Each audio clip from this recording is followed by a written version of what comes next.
Hi, I'm Ryan Szymanski, curator for Battleship New Jersey Museum and Memorial.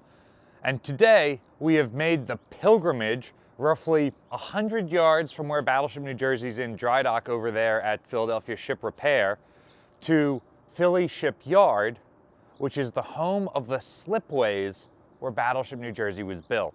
These repurposed historic structures you see behind me are some of the remnants of where Battleship New Jersey was built. Just as an aside, before we get going with this video, Philly Shipyard is a defense contractor that's doing actual construction work right now. Their property is fenced off and you have to go through a security screening to get in here. We did not just walk over and start filming. We had to talk with their PR department and their security department, everybody else, before we got permission to come in. So please don't just show up here and start poking around. You'll get escorted out by security. So let's go take a look around where New Jersey spent the first couple of years of her life.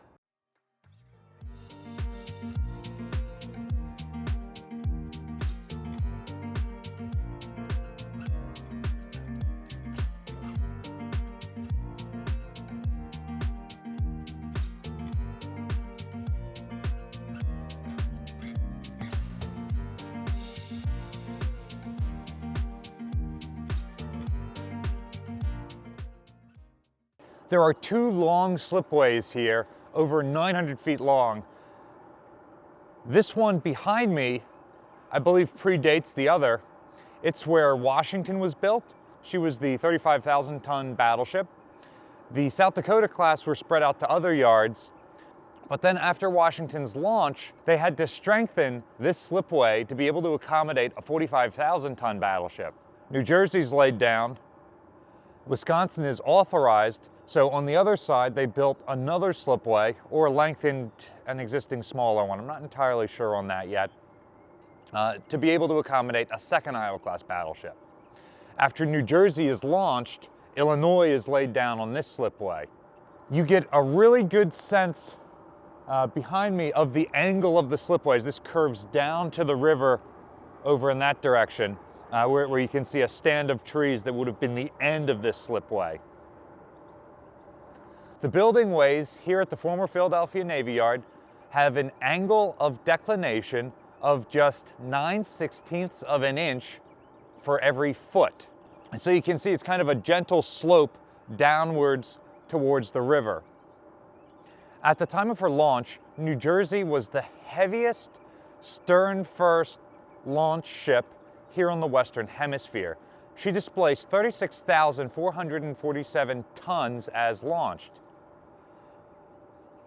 For one thing, she was the heaviest American battleship built up to that point. For another, it is traditional to install the armored belt after the ship has already been launched. But the Iowa class has an internal belt, so you have to install it on the slipways. In fact, at the time of her launch, only one ship ever was heavier than her, and that was Queen Mary, which was launched at a displacement of about 37,000 tons. Because of the extreme weight of the ship, and because of the way the slipways are angled, New Jersey was a stern-first launch.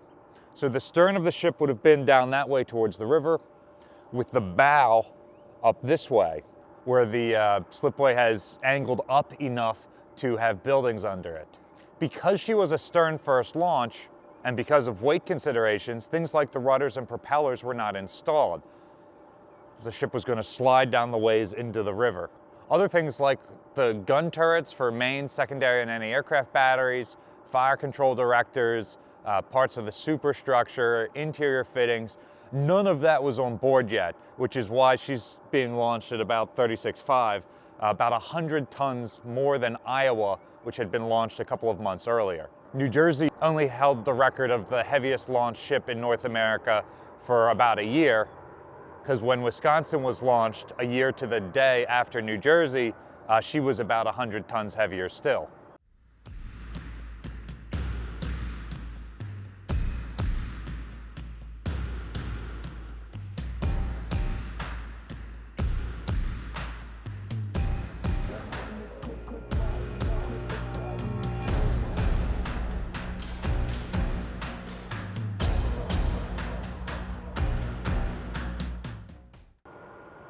Once upon a time, these slipways were covered.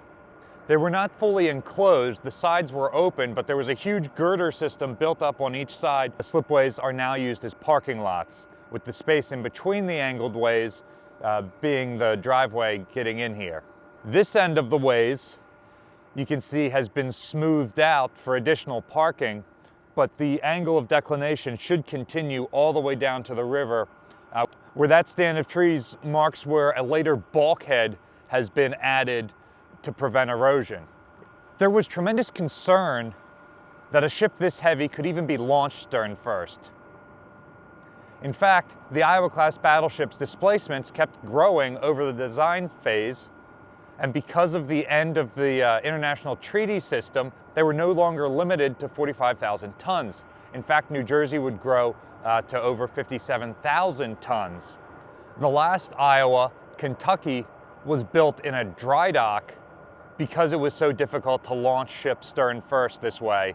And she was 10% lighter than New Jersey because they had switched from riveted hull construction to all welded, which saves about 5,000 tons on a ship this size. To ensure New Jersey would actually slide down the ways on December 7th, 1942, the Navy used 50 tons of lard to grease the rails under the ship to make sure she would slide.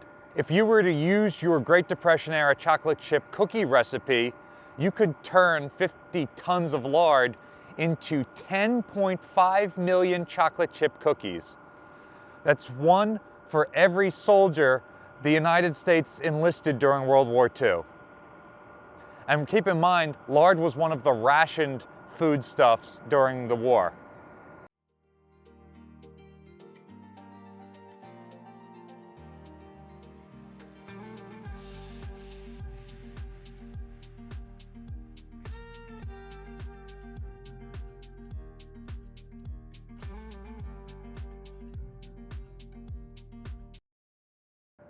As it turns out, the Navy had nothing to worry about.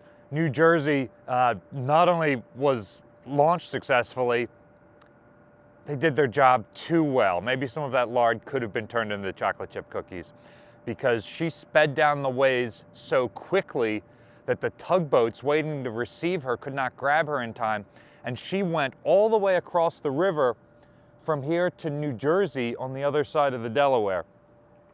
And it has been said since then that on the day of her launch, New Jersey kissed her home state. Now, I don't know too many people who kiss with their aft end, but she certainly touched her home state, and that's the only thing that stopped her so that the tugboats could grab her. At that point, they took her over to drydock number 3 to install the rudders and propellers and remove some of the cribbing and framing that were used to support the structure of the ship while she was here on the ways. During one of the anniversaries of the Battle of Gettysburg, General Joshua Lawrence Chamberlain of the 20th Maine went back for the dedication of the statue, and he gave a whole speech. Remember, he's a college professor, so I'm not going to be able to repeat all of the 10-cent words that he gave, but it essentially boiled down to where great deeds are performed, greatness remains.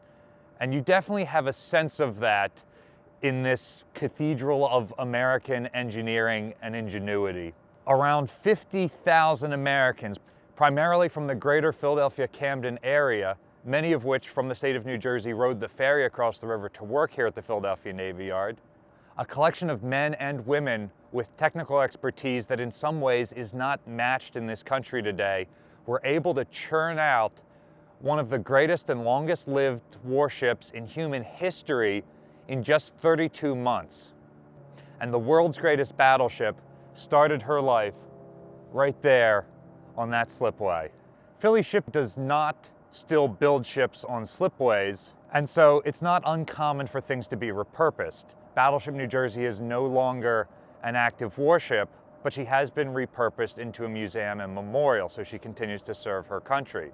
Likewise, since Philly Ship builds ships in dry docks now, much like Illinois was, the slipways have been repurposed into parking lots, but as you walk under these slipways, you can see that they were definitely built to hold more weight than the cars that sit on them now. And you can certainly understand why they haven't been demolished. What are some other areas incredibly important to Battleship New Jersey that you think we should make a pilgrimage to in the future? Her slipways and drydock number 3 are two of those critical ones that we have only now, after 4 years of making this channel, that we've gotten the chance to visit. What are some other ones you think we should look into? Let us know in the comments section down below. Battleship New Jersey receives operating support from the New Jersey Department of State, also from a number of other businesses and private individuals like yourselves. We really appreciate your support. There's a link in the description below for ways you can donate to support the museum and the ongoing restoration work we're doing in drydock. You can also support us by liking, sharing, subscribing so more people find out about the museum and our channel. Thanks for watching.